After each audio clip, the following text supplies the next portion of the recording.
Welcome to High Noon, where we talk about controversial subjects with interesting people. And at the end of every month, we do a wrap-up episode for the month with Emily Jashinsky, culture editor over at The Federalist, senior fellow with us here at IWF, and also with Yaf, teaching conservative journalists how not to get arrested. And she has a show over at Crystal and Sagar's Breaking Points. It's called Counterpoints, and it's now on Wednesdays over there, so you probably catch Emily's work. So she wears 20 million hats. This is her 21st million hat, or I should say this hat is not worth a million hats in itself. That was a numbers game. But I feel like there has been so much that's happened since the last time we talked, and I was just going back and checking because it feels like a lifetime ago. Last time we did one of these episodes, Emily, Trump had not yet been arrested. He had been making noise on Truth Social about how he was potentially going to get arrested.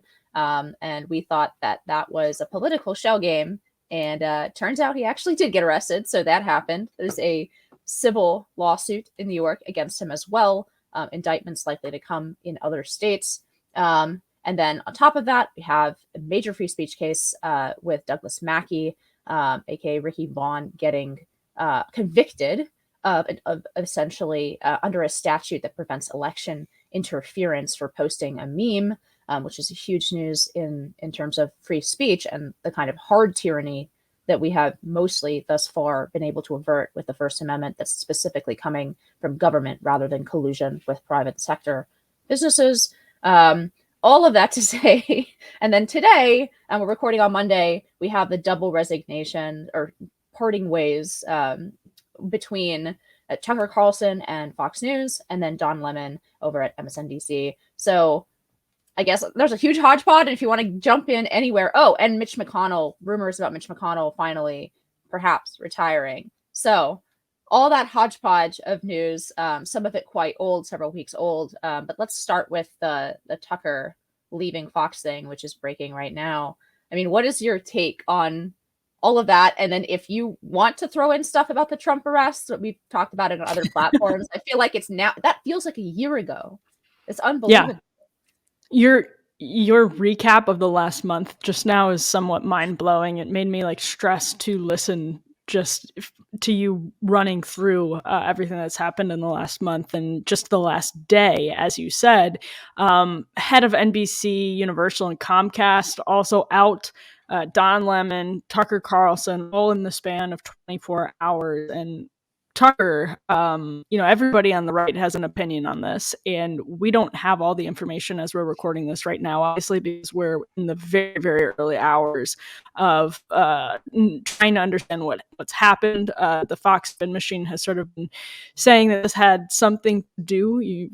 Los Angeles Times article is already out saying that this may have had something to do with a lawsuit that was filed by a former Fox staffer last week alleging anti-Semitism and sexism, and that just sort of combined with everything made Fox and Tucker part ways. We still don't have any clarity on whether Fox initiated that or Tucker initiated that after realizing that things were untenable. There have also been some indications perhaps it was because of things that came out in Discovery that Tucker Carlson had said about Fox management during the Dominion lawsuit. All that is to say, what we know is that what we already knew, basically, Tucker Carlson and Fox management doesn't get along spectacularly well. They really never have, and they shouldn't, frankly. A news division should never get along very well with the business division. That's normal, a tale as old as time. But if Tucker Carlson was pushed out of Fox News, which we don't know, but if that's the case, they are, I think, really moving in a bad direction.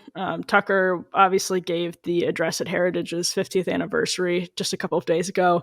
And as I'm sure you've seen some stuff from this, where he said, when I just watched the whole thing, and one of the moments that struck me is when Kevin Roberts turned to him and said, "What do you think the biggest thing is over the last 20 years, or time you want to choose? what is the biggest change? And Tucker said, the control of information. I mean, it's eerie in its prescience that was his answer. The control of information, that it has, instead of being democratized, it's been duopolized, basically. It's totally like just creepy almost to hear just a couple of days ago, not just from a business perspective, it's silly on Fox's behalf, but also just from a moral one. I don't know. We're going to learn more about it, but I think it's a really big loss. I think whatever he does on an independent basis, if he does do something on an independent basis, or if maybe he works with SiriusXM like Megyn Kelly has done, will be a runaway success. But there's something really important about having, specifically on Fox News, a populist voice, a sharp critic of the Republican Party, that will make the network less entertaining, but I think also less representative of a huge swath of the American public. Yeah, I agree with all of that, and equally, like, you don't have any like inside information about why this took place or the specifics. Had the understanding going in that, there were some tensions between Tucker Carlson and the business guys and the top guys over at Fox. There's also this whole Succession style drama, right? Between there's like a wing of the Murdoch family that wants to go in one direction and a wing that wants to go in a different direction, right? So that's all, sort of background to this, but I was still really shocked by this. The fact that, I mean, he has the biggest show on cable news. And you would think that alone would be able to give him the kind of autonomy that he wanted at a place like Fox, and apparently not. And even though we don't know exactly how that went down, I could add to your list of possibilities that after the Dominion lawsuit, maybe they wanted him to say something on air and he wouldn't. That's another possibility of and then of course we don't know what kind of contract he has, and there's a really dicey sort of existence of some of these contracts, these non-compete contracts, right? I mean, they do bump up against the First Amendment sometimes. So I don't know how this is all going to shake out, but what I wanted to ask you about it specifically, because you have written for, I think, much before a lot of people. I remember you writing about this 5, 6, 7 years ago already. That sort of independent media is potentially going to at some point eclipse the traditional media. And my question is, if Tucker decides to go independent, which he could obviously join a bunch of different networks, but it's not clear to me what mainstream sort of corporate legacy media outlet would necessarily hire him, right? He could get hired anywhere on the right in these smaller networks, Daily Wire, One America, Newsmax. I'm sure they're all like looking at their bank accounts and seeing what they can offer. The Blaze has already made a public offer to Tucker, right? So, I mean, I'm sure everybody would like on the right in that ecosystem would love to have Tucker, but I'm not sure that there would be another mainstream sort of legacy corporate media outlet that would have him. And the question is, if he goes to one of these alternative sites or he goes independent, and does it like the Megyn Kelly podcast direction, I mean, how does that shake up structurally the sort of how does it shake up the structure of media that we currently have? Because where you have this sort of bleeding away from the mainstream networks and the success of independent networks, but this is like a huge personality, the equivalent of Trump leaving Twitter and going to Truth Social or whatever, except for potentially successful, right? In a way that act was not successful. I mean, anything that Tucker starts will instantly be, one of the most successful ventures in news, right? Yeah, absolutely. And I do have some insight into this just from the Breaking Point's vantage point. Oh, that didn't mean to do that. But it's important to remember that I think it's really actually a lot easier to do all of this now from an independent perspective. Like even the production quality of cable television can be replicated without the budget of cable television because a lot of this stuff is just frankly cheaper and easier. And so I think Tucker Carlson, if he wanted to, look what Glenn Greenwald's doing on Rumble. It's kind of insane. His production quality is high. His audience probably isn't might not be the same as like all of cable, and it's definitely not, but it's growing. And so this stuff can be done in a way that it just never has been doable in the past. It's the same thing with what like Barry Weiss is doing on Substack. That's something that is going to rival the reporting, and already has, of the New York Times and the Los Angeles Times. And so I think that process is in motion. And if Tucker Carlson is collateral, I'm sure he's more than happy to be that collateral damage, because the process is a righteous one. And that doesn't mean people won't make mistakes along the way. And it doesn't mean that these companies that have enormous power, we were talking about NBC Universal Comcast earlier, Disney, they own everything. But at a certain point, if they're like, why is Bud Light freaking out and trying to get Gen Z to drink its beer? Well, because Gen Z isn't drinking its beer. Like, it's not entirely different with traditional media. That people don't have the same muscle memory that was passed down from generations previously, because there's just so much more choice that's exploded since the iPhone and social media in about 2007. The world changed dramatically. So it's not just like MTV. It's totally different than MTV arriving on the scene. It's like, there is no parallel, essentially. So, this process is very much in motion. It's going to sputter. It's going to stop and start. But, and legacy media will try, like, oh my gosh, wouldn't it be wild if they swapped out Don Lemon for Tucker Carlson over at CNN? Tucker worked at CNN for a very long time. He's probably in the past best known for his work at CNN. But they're not going to do that for some of the same reasons that I assume Fox no longer thinks it's safe for their brand to be attached to Tucker Carlson, I imagine. And by the way, it should be noted, there were massive advertiser boycotts that were organized by the left. The point. That's exactly the point I was going to bring up, is maybe the power of having the largest audience in cable news is substantially depleted within a media corporation like that. When advertisers want to, there's a limit on the number of advertiser dollars you can get because of this kind of cultural boycotting. That probably does play into, at least in some degree, these kinds of decisions that they're making, right? Even though he has the best audience, he may not be bringing in the most actual revenue dollars. And that's another thing that's important about the independent model, that it isn't as reliant on those advertisers who are somewhat easily pressured. And you brought up another thing, like, so just all the stuff that's happened this month is insane. So of course we've had the Bud Light controversy and the blowback and substantial loss to their bottom line. And then we had the entire NATO leak episode. We had this guy in a Discord chat leaking majorly classified and important documents, and then the media not covering a lot in extensively covering the way that they should have what was actually in those documents, and essentially leading a witch hunt to find the leaker. They got to him before the FBI did. The Washington Post and the New York Times got to Shara before the FBI did.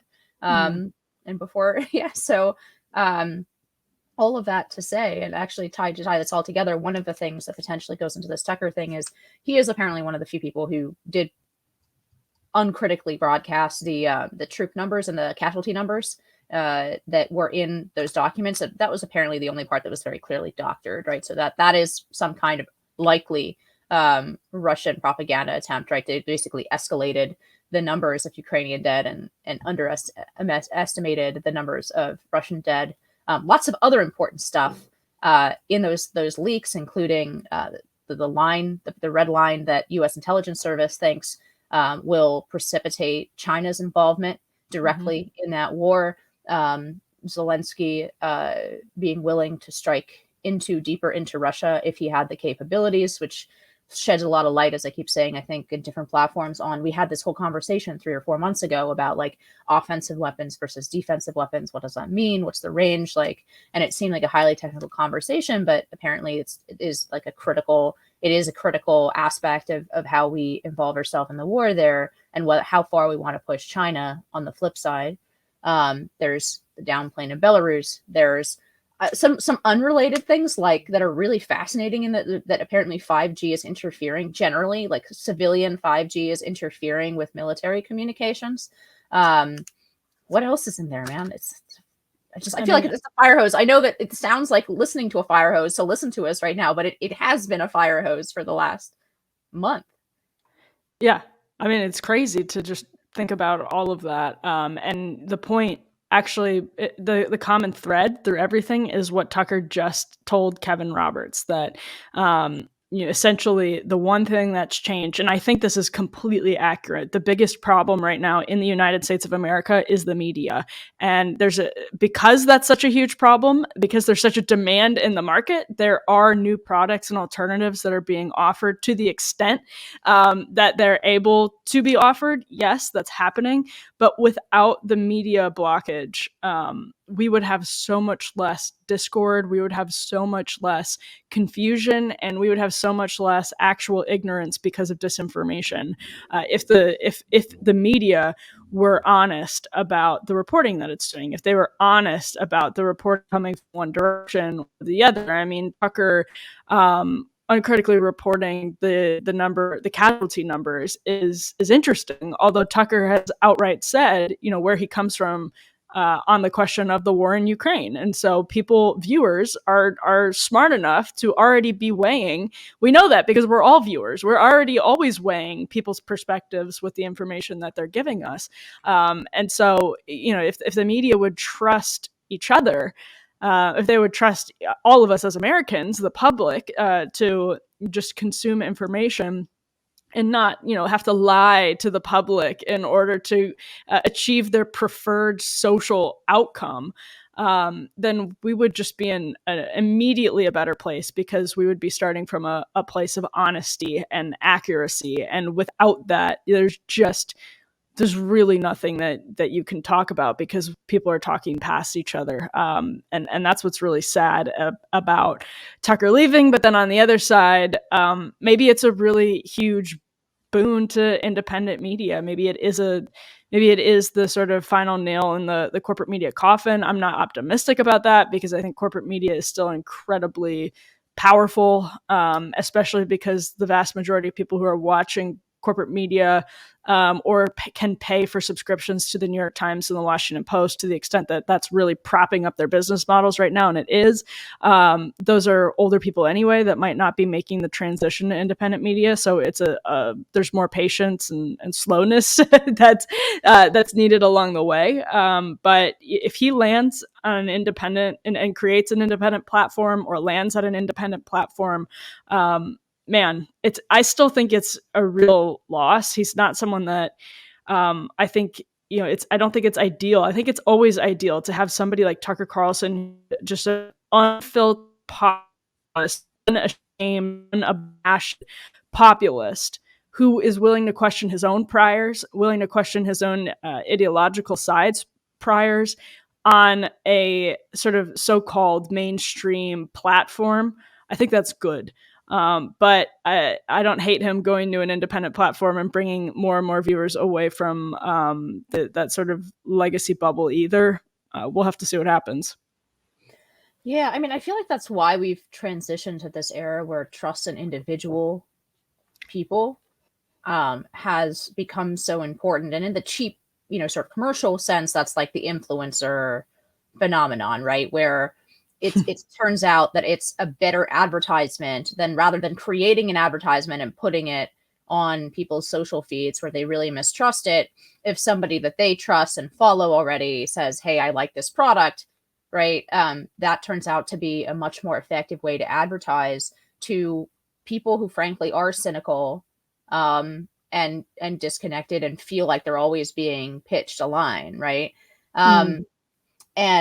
But I think that's true in news too. I mean, like in terms of transparency, I feel like people are very okay with their trusted media figures making mistakes because they're being transparent about it. Here, I'm thinking about Taibbi, right? He made some overall relatively minor errors in this reporting on the Twitter files, and it became a big story. And of course, the media were writing about it as a bigger story than the actual content of the Twitter files. But, you know, the fact that Taibbi does come out and say, well, okay, I made these 3 errors, like, here's how I made them, you know, he actually doesn't lose a ton of credibility. And then when you turn around and point to the massive and important underlying errors that legacy media outlets have made, I mean, just start with the you know, Trump Russia hoax and go from there, right? I mean, most of the major narratives for the 4 years of the Trump presidency were false, like in material content, not in like, I ideologically disagree with them, but in actual factual and material content, they were false. So I think that is kind of the direction more generally, and that makes this very different than, say, I don't know, thinking about back to Fox News firing Bill O'Reilly for totally different reasons, obviously, for more personal reasons, kind of like what's happening to Don Lemon, I think. It's, you know, that's a very different story. Like, very clearly, Bill O'Reilly was the best performing show on Fox, but he needed Fox more than Fox needed him. And I'm not saying that Fox needs Tucker more than Tucker needs Fox. I don't know that yet. But it's certainly a question now in a way that it wasn't, say, like 10 years ago. Yeah. No, I mean, can you imagine having this conversation 10 years ago? I mean, this stuff didn't happen, not to bring it back to Trump, but this stuff didn't happen until the media bubble completely cracked. Like, there were cracks in the foundation, but Donald Trump's election was such a wake-up call for consumers. And then the next 3 years after the Mueller report lands, and it doesn't have anything that people were being told breathlessly night after night was going to be in it, that just completely explodes. And obviously this technology, you know, like Young Turks dates back, like, I don't know, 20 years now. Like, there are people who have been doing YouTube shows for news shows on YouTube for a really long time. And, you know, the blogosphere of the aughts obviously existed. But, you know, where is Ezra Klein now? He's at the New York Times. Where are a lot of those other bloggers? Some of them are on Substack, but some of them were swallowed up by legacy media. But just the fact that Substack right now, Rumble right now, I mean, these are serious businesses. They're not jokes at this point. They're serious businesses that are offering alternatives. And I just think, as silly as it might look now, to compare Glenn on Rumble to or what Tucker was doing on 1 hour of Fox News, and to say that this is like groundbreaking. No, I mean, it is the breaking of the ground. Like, the ground might not be broken, but the ground is breaking. It's in the process. And so we're at the early stages of something that will necessarily be transformational, because in a world where everything is niche, and there is no monoculture, because their broadcast licenses are not just restricted to 3 people on radio and TV. In a world where you have to appeal to niche audiences, that means the bar to entry is lower. And so as that splintering keeps on happening, you're going to have more competition, which maybe we should just rename this the Milton Friedman appreciation episode, because that's great. Like, that's exactly what we want. It'll be a little awkward for me since I wrote a critique of Milton Friedman fairly recently.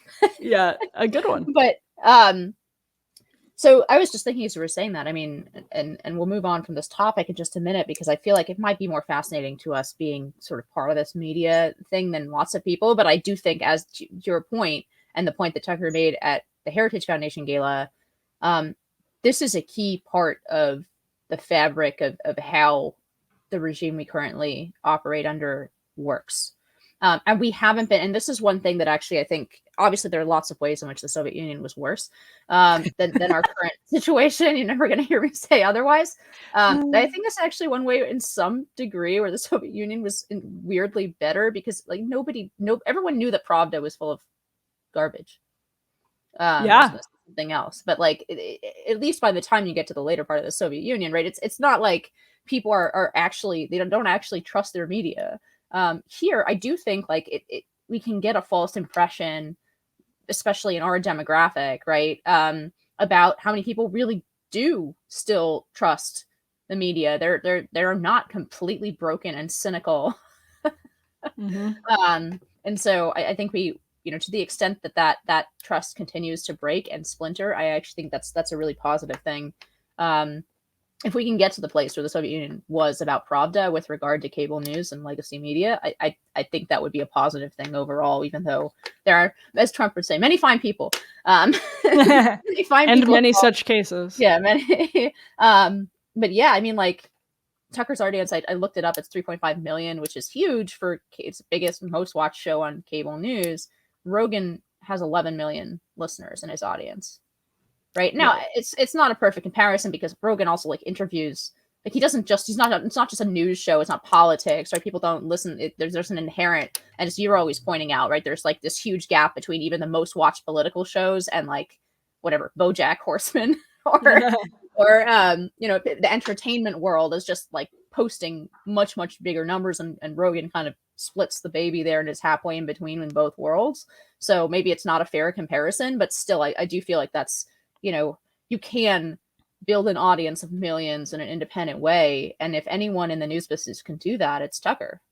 Oh, yeah. I mean, I have nothing to add to that. Although I would, except for that, those numbers, yeah, it's an apples to oranges, as you were pointing out. I can't imagine what Tucker would post if he was doing like a weekly podcast. I think it would be competitive with Rogan immediately. And, Megyn Kelly actually was able to do that. It took her maybe a year to kind of lay that groundwork and start building, but it just was pretty quickly super successful. And she is obviously, of course, with SiriusXM.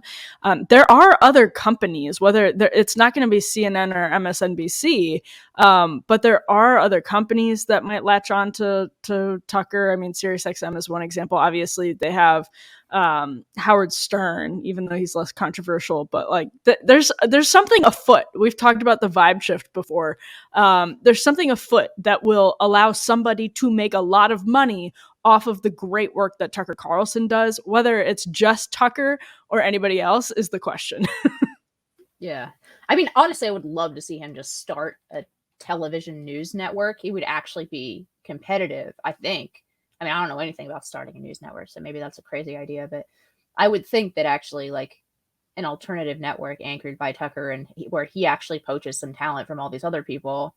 I mean, it seems like if anyone could do that, it would be him. I mean, that would be an incredible way for this to end.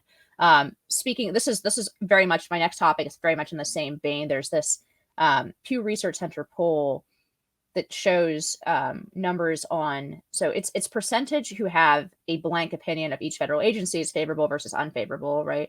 And it just lists a bunch of federal agencies. Some of them you would expect having this like partisan divide, right? Like the CDC versus, is very unfavorable for Republicans, very favorable for Democrats. That makes perfect sense in the post-COVID era, right?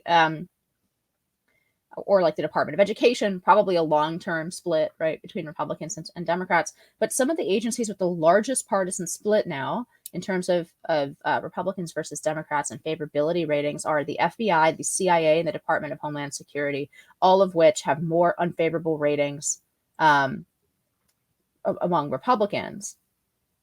That is something that's, again, like, I know we're just talking over it, that there is a sea change happening here in terms of breaking with these kinds of law enforcement and intelligence agencies after the last 5 years that I think is really fascinating. I mean, if you think about, like, I don't know, 2007, you've got to feel like those numbers would be reversed, right? Yeah, and that's, in one sense, it's good and it's not good. So it's good because if opinions were going in the other direction, we would be in big trouble because that would mean people are taking the exact wrong thing away from all that's happened over the course of the last decade plus.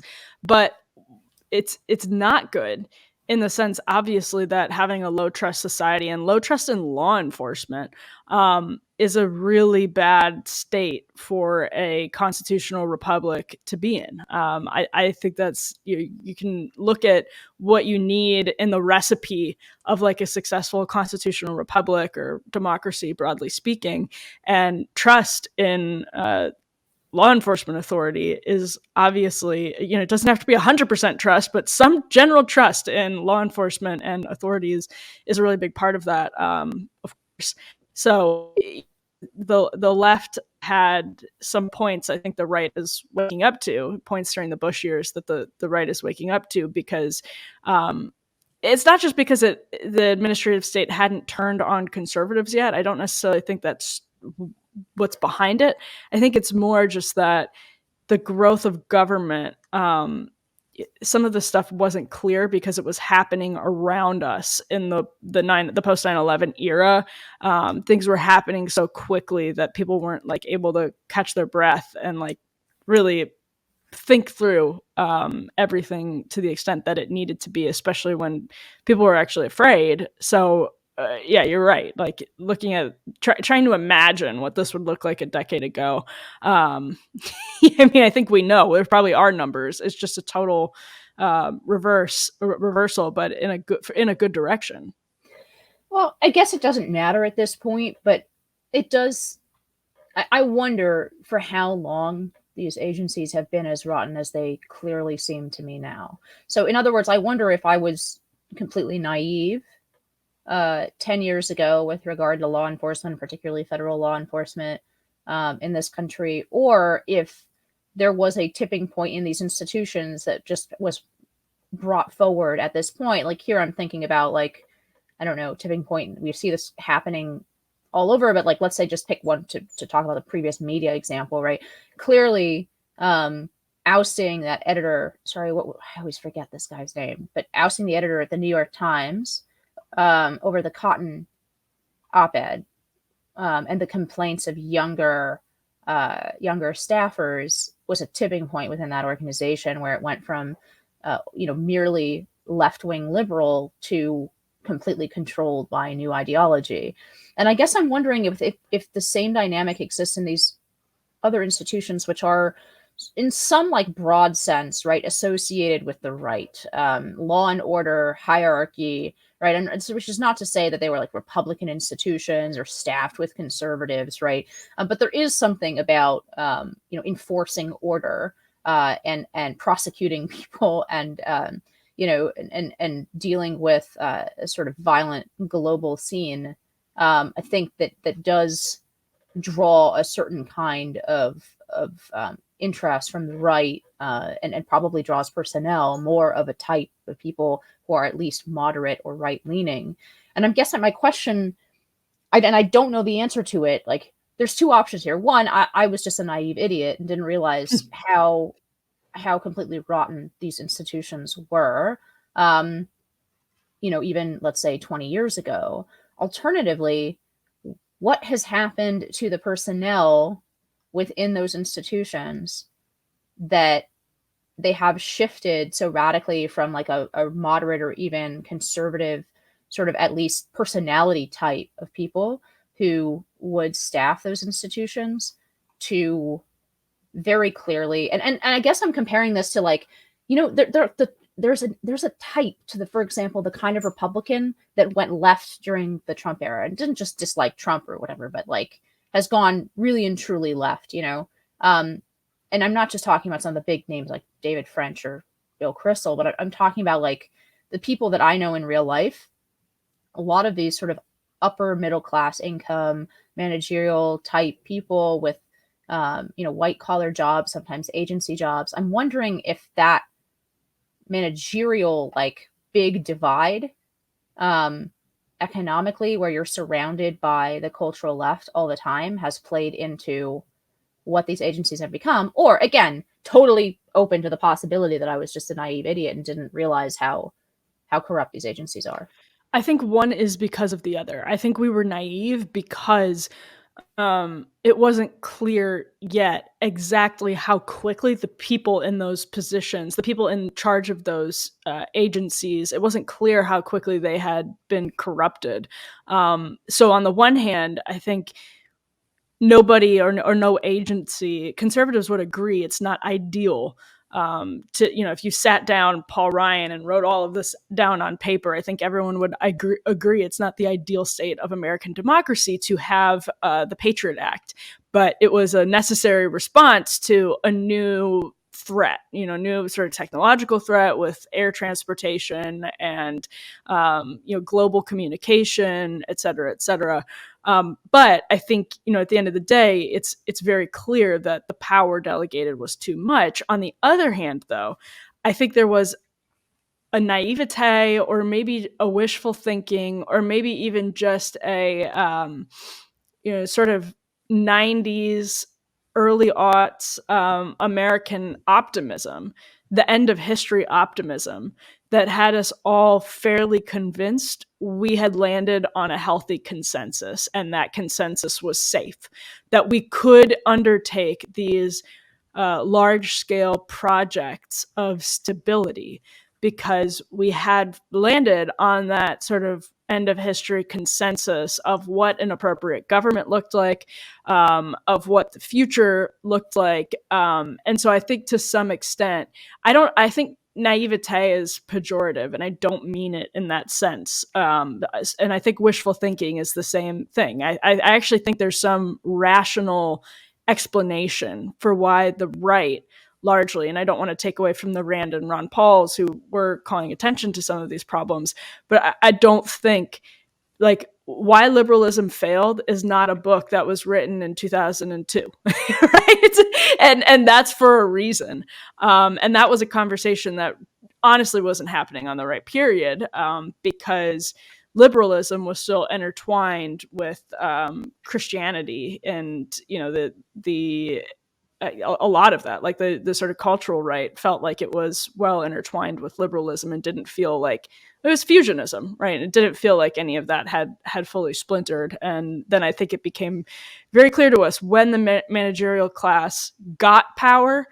Maybe you could say that power corrupted absolutely, or maybe you could say it's because liberalism, the inevitable arc of liberalism, and I don't necessarily believe this, but that would be the argument. The inevitable arc of liberalism is secularism, and like militant secularism or hedonism, whatever. But when the acceleration of technology took off, it just laid bare how quickly a lot of people abandoned principles we thought held us together kind of permanently, and we had been comforted by that. Yeah, I mean, I had opportunity recently to go back and read Bush's second inaugural. This is W, and obviously related to the wars after 9/11.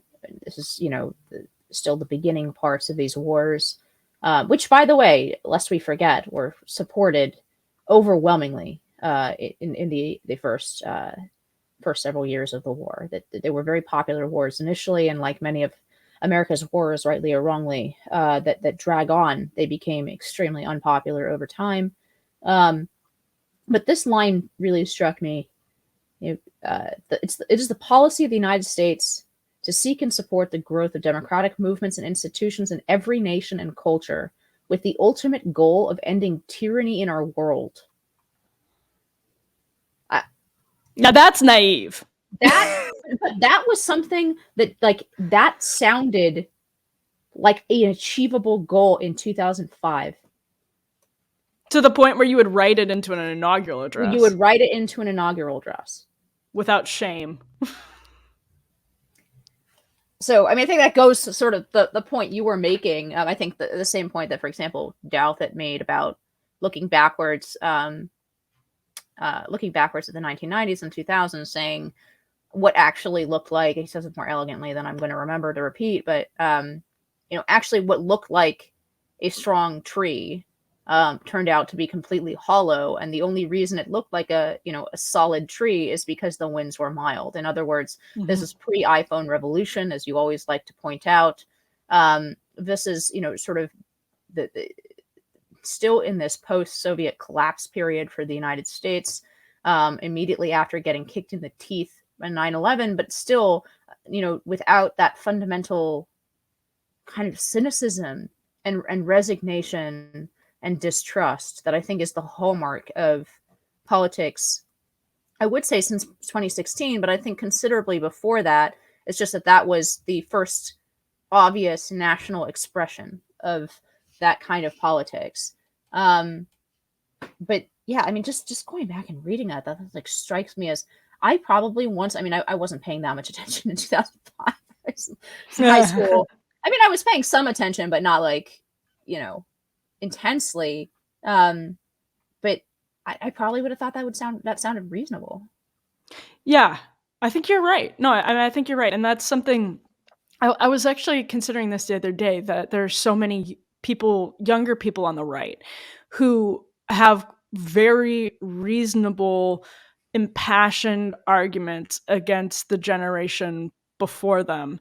And I would include us in that, Inez. The But boomer critiques. yeah, but some of that really is that the context, just they didn't know how the next chapters would go, and knowing how the next chapters obviously is hugely beneficial to avoiding making some of the same mistakes.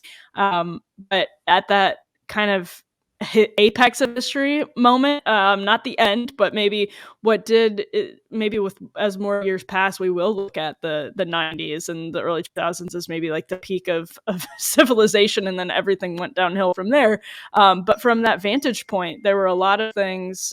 My computer's glitching, so excuse all of the beeps, but there were a lot of things that just totally, it was like we were at the top of a roller coaster, and just completely started going down the drop after that. So I get it. Like I actually, that line is particularly, I think, ridiculous. Every nation, I mean, gosh, but it's the flowery rhetoric of a time in which, Ending tyranny in the world is the goal of the United States.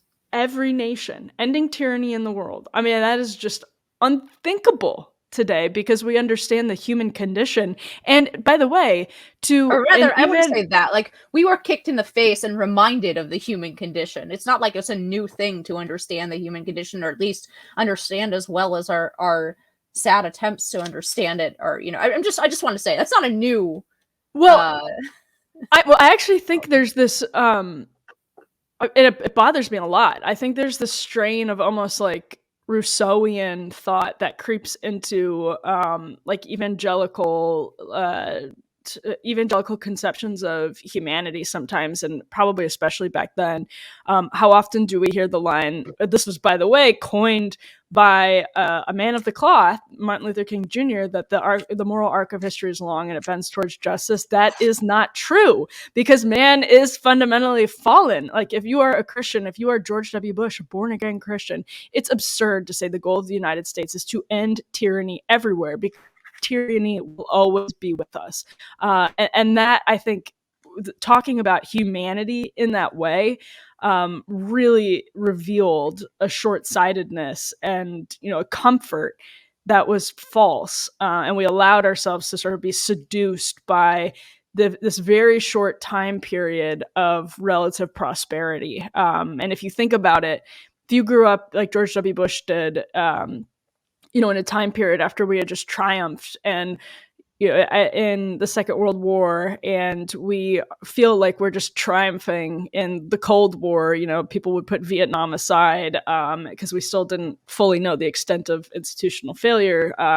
We actually still probably don't know the full extent of it, but that was probably very, very comforting. And their entire lives they'd only known America ostensibly on that right side of history, and the momentum going in one direction. And I think that lulled people into a false sense of security about how much we can control the human condition with modern democracy. Yeah, that line about the arc of history being long and bending towards justice strikes me as the sort of thing that could only be either imagined or said in the United States, for better or for worse. We have to live with that. I mean, I think it's the same impulse that took us across the continent to manifest destiny. It took us to the moon. But there's an argument to be made. It's the same impulse that it makes us imagine that men can become women, and that we can clear the world of tyranny as a national goal. I mean, for better or worse, that's very American. And I'm not in the Dean camp, as you well know, about it, but there does seem to be, and it's interesting to me that the sort of what you called it Rousseauian.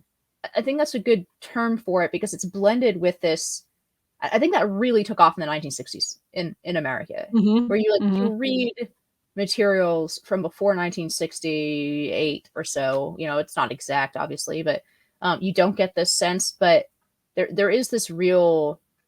It's blended with the therapeutic idea, the idea of man as like ultimately. I'm trying. I think I should probably refine this thought further before I inflict it on anyone. Do it.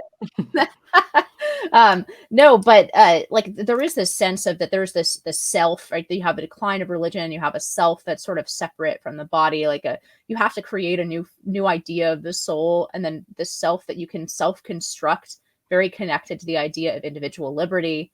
And that those souls somehow want the same things. They want the same type of liberty, the same type of prosperity, the same type of yearning to be free, I think was the Bush line, right?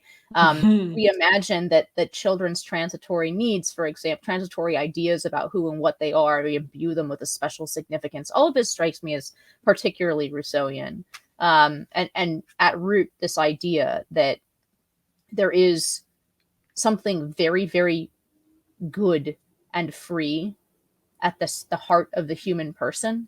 And that is, of course, in direct contradiction, not only with Christianity, with Judaism, but with, with the whole of the 20th century, I think, after which people had to reconsider such notions, hopefully. But that there does seem to be something about that notion, utopian notion of what people ultimately are and want, that returns and seems to be irresistible, and has its particular form in America as this kind of like optimism of remaking the world and ourselves, in part because America has done an incredible job of doing that better than any empire in history, I think, in terms of like creating this kind of prosperity and liberty.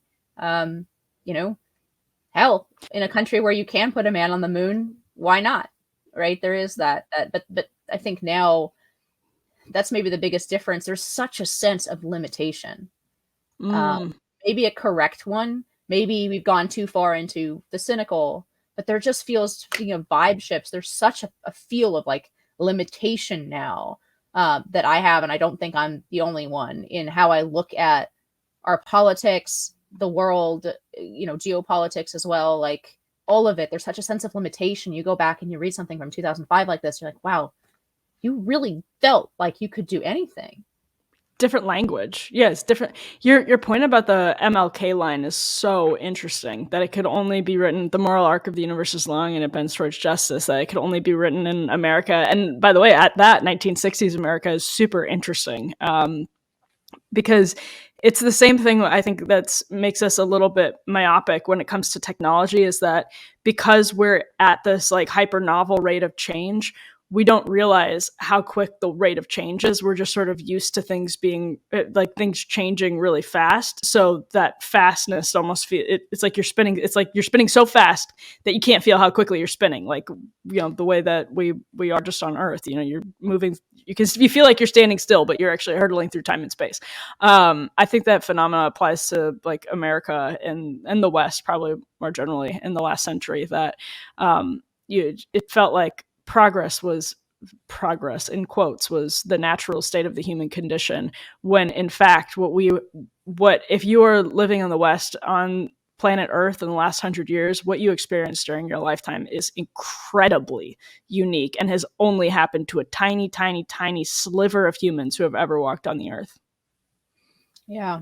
And on that note, I do want to touch on one more, I think, equally sort of serious subject, not only because it involves tragedy, but because it's so infrequently talked about in any kind of deep or serious way, despite all of the sound and fury we have around it. That is school shootings, right? So this month also includes, of course, this tragedy in Covenant Christian in Tennessee. There's obviously political brouhaha afterwards with the Tennessee Three, and I don't know. I mean, it is frankly impressive how the left managed to turn a transgender shooter shooting up a Christian school into a conversation about how transgender community is suffering and there's racism in Tennessee. Like that is like a kind of standing O moment for narrative control over legacy media, and that's what we started with. But I wanted to have like the deeper discussion of why this is such a phenomenon, it's particularly in the United States. So it is true that there are mass shootings in other countries, but this specific phenomenon of the school shooting starting, I think, with Columbine in the 90s. And it's kind of defied, because the way we talk about this, just to set it up and say what I'm dissatisfied with our current conversation on it, and then maybe we can build something, at least begin to think about this in a more deep and productive way, I hope. Because what happens is one of these terrible tragedies happens. And then depending on certain aspects of the person who did it, right, we go through a predictable series of conversations, whether that's about gun control, domestic terrorism. Earlier in the cycle, like if we're talking Columbine times, it was video games, right? And we try to like come up with a reason why this particular notoriety is being sought by a particular category of people, and why they choose to inflict their notoriety on us in this particularly tragic way. And so there's a great article over at I Am 1776 called American Devils. I highly recommend on this, that really links this up and basically says, each one of these phenomenon comes out of a particular moment in American culture. So 1970s, you had this rise of the violent cults, right? You had Jim Jones and Manson's and, all of that. And then it goes into serial killers, right? In the 80s and early 90s, the whole jam. Now we have this sort of resurgent with the podcast on it, but there was this like media frenzy over serial killers, and there were a number of very prominent serial killers. We gave them names. There was coverage every time there was a new murder. It became national news, and speculation about whether that murder was connected to one of these serial killers, right? Have a series of movies, Silence of the Lambs, right? All around this concept that gripped the American imagination and there were real serial killers out there, right? But obviously, like school shootings, still a very low probability phenomenon, but nevertheless seemed to grip the media imagination. And now it seems to me that we've done 2 decades on school shootings, and probably fueled them like we did serial killers with the media coverage and fascination. But why is it that this is an uniquely American phenomenon? And I don't expect you to give like a pat answer to this, but I'm just tired of this conversation where it happens. We yell at each other about gun control and obviously I think correctly, the right says this has nothing to do with gun control, right? And the left says it absolutely has to do with gun control. We have to ban assault weapons and you have to turn in your handguns, right? This is this is going to have blood on your hands, right? Whatever. There's that discourse that goes on every time. I have strong opinions about it. And then usually what ends up happening is that the right goes along with the left and sends another $100 million to like woke school counselors and the guys have mental health, right? And then we don't talk about it again until it happens again. But two things. Speculate why you think this particular phenomenon is connected to our particular moment and all the cynicism and everything that we've been talking about, why it's had this particular output. And also, how can we start a serious conversation about how, to prevent it? Is there anything we can do to prevent that? Or do we just have to live with this tragic phenomenon, which is something no one wants to say, but maybe is the truth? I don't know. I think it's actually a really simple answer. And there's one variable to me that makes it clear this is particularly related to, I think if any country in the world had our media culture and our levels of sort of, our levels of social capital, so being low, then I think you would see the same thing over and over again in any other society. I think it's very clear. Zed Jelani wrote about this for Berkeley a number of years ago. It was very interesting. A survey that pretty much showed there's a definitive link between media coverage of mass shootings and copycats. That's not to say it's the media's fault for creating more mass shootings. No, it's a culture, a broken culture's fault. And in many cases, it's negligent parents' fault. In some cases, it's, you can point to a million other things as, like the precipitating variable that absolutely caused this problem. But when the media has covered these stories, and when you have an democratized internet, where there are all of these Tumblrs and true crime, intrigue pages, whatever it is, it just makes it a very attractive solution to a tiny, to 5 people a year, of all of the people who are suffering from fatherlessness and alienation. You get some 5 people a year that looks attractive to them as an escape hatch. And I really think it's just a human thing. And if you placed any group of humans in the situation that America is, starting in 1995, 1990, maybe, you're going to get the same thing over and over again. As soon as Columbine happened, the horse was out of the barn, the can of worms had been opened, because that became the romanticized escape hatch for people. And so again, I really think it's as simple as like the can of worms was opened with Columbine. And with Columbine, there were all kinds of issues that exist with other mass shooters too. So everything being constant, I think it's just a way that human beings are going to react, because they want to experience something similar. Yeah, I think that's really similar to what this guy wrote. I'm trying to look up his name. It's I Am 1776, but Benjamin Roberts, who wrote an incredible piece on this. Really long, difficult. It doesn't kind of defies easy quotation, although I have a couple paragraphs here, and that I think has made it so that it was. I think otherwise you would have seen this piece go completely viral in a way that, every so often you see a piece that just like hits on some important thing that nobody else is talking about. But to the extent that it's quotable, I'll give you a couple paragraphs that I think are quite similar to what you just said. He writes that the dissolution of religious faith, family, collective identity, and the clandestine ghettoization of psychosis into cyberspace speaks to an immense sabotage of the support systems previously available to maladjusted individuals. Here he uses a name of one of the shooters. It's my policy not to. So one of these shooters. And others like him are the black-hearted bastards of atomization. And atomization is the inevitable fruit of liberalism, which shreds civilizational standards and succor in its rabid drive to liberate man from his body, his people, and the institutions that bind him. A mass shooter isn't just out to commit suicide on a grand scale, however. Having been invisible his whole life, he commits the worst crime in hopes of airtime. A vision of his face finally having eyes laid upon it, even in horror, by an entire nation. He hopes his visage will, for a glimmer of a moment, become the mask of pure sin, so frequently exchanged and worn on television screens today. He wants the undeniable celebrity of the devil.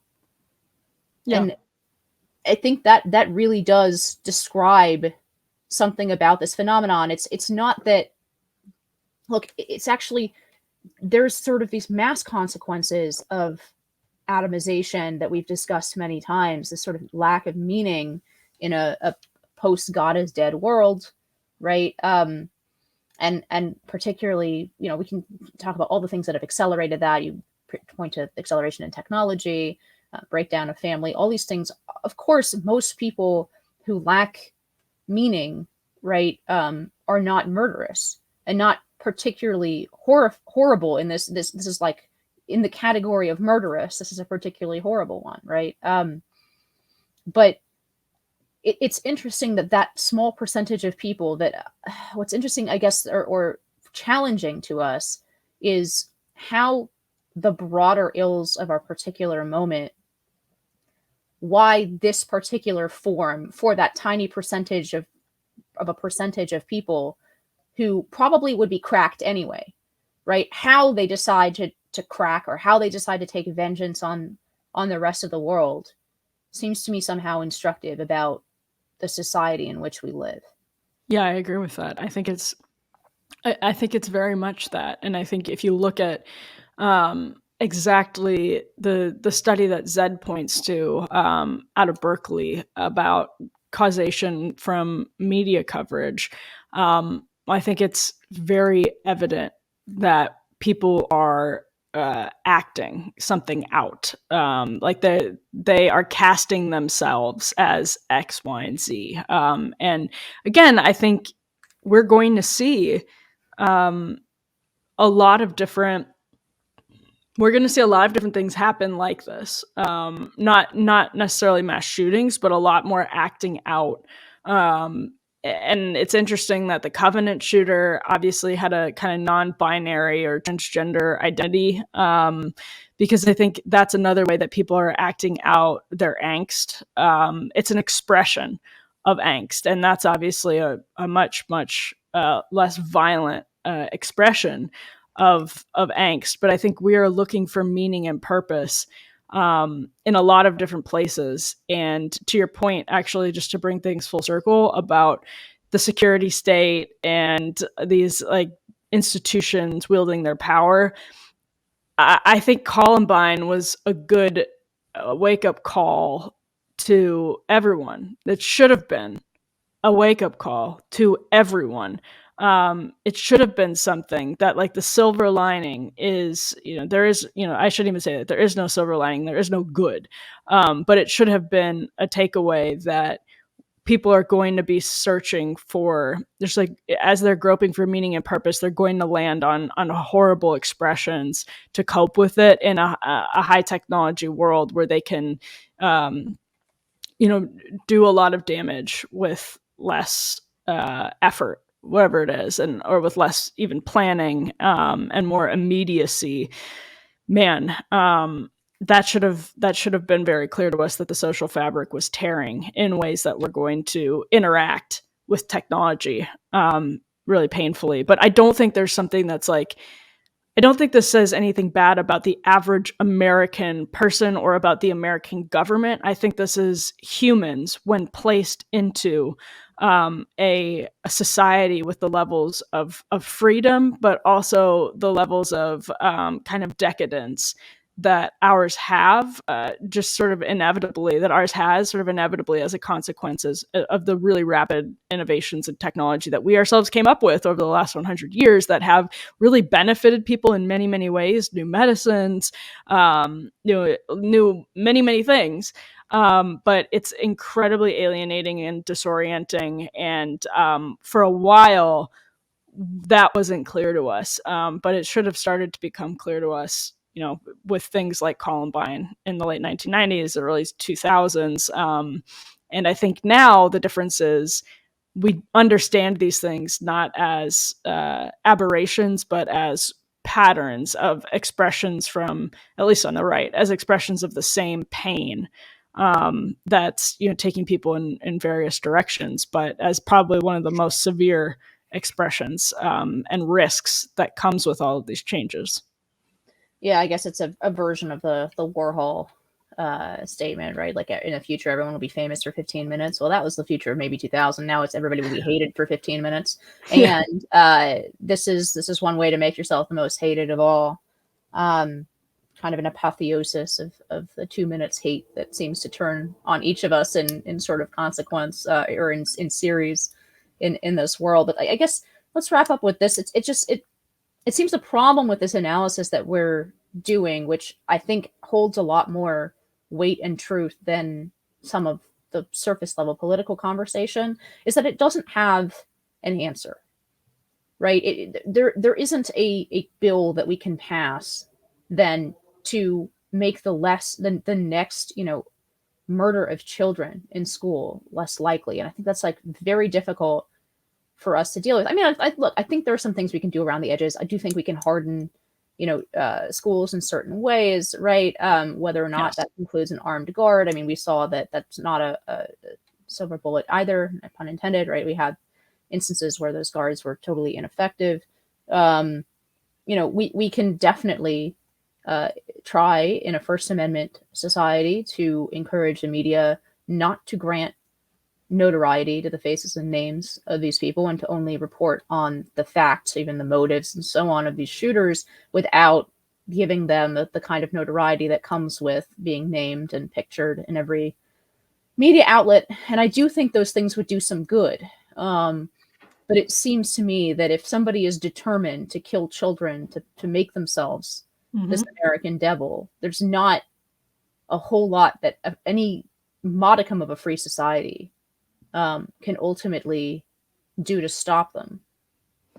I think that's completely true. And that's where, that's probably one of the most difficult problems anyone could raise, because it involves curtailing freedoms, or it involves this kind of nebulous, the opposite of death by 1,000 cuts, success by 1,000 bandages, whatever it is, that like we start to vote in our personal lives the way that we all, like, you have the sense of awareness, and you don't glamorize single motherhood, and you don't crave single motherhood, and you don't glamorize, as a society, we don't allow Hollywood to get away with glamorizing those things, or we don't allow the media to cover things in certain ways, but also that I wrote a story actually after Uvalde. It was like exactly because of this question, because I didn't have answers to it, of like, I think it was like 6 or 7 things that 6 or 7 ways that could have been stopped by more social cohesion in the community. And then you can just sort of extrapolate that to 6 or 7 things you can do in your community to prevent anyone from sort of falling through that, not government safety net, but that actual social, both government and social safety net, like human safety net, private safety net. And I think sadly that's probably the best solution, because it's not to say there aren't policy solutions. I agree with you, but sadly, unless as humans we decide to stop living so decadently, we make those decisions on our own. We make those decisions in the ballot, in the voting booths. We make those decisions in our own personal lives.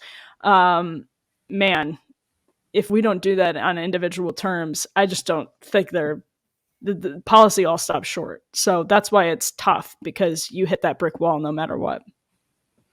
Yeah, on that note, I'm gonna have to say something for our listeners just before we wrap up. This is the 100th episode of this podcast, so thank you for tuning in. Thank you for listening to us.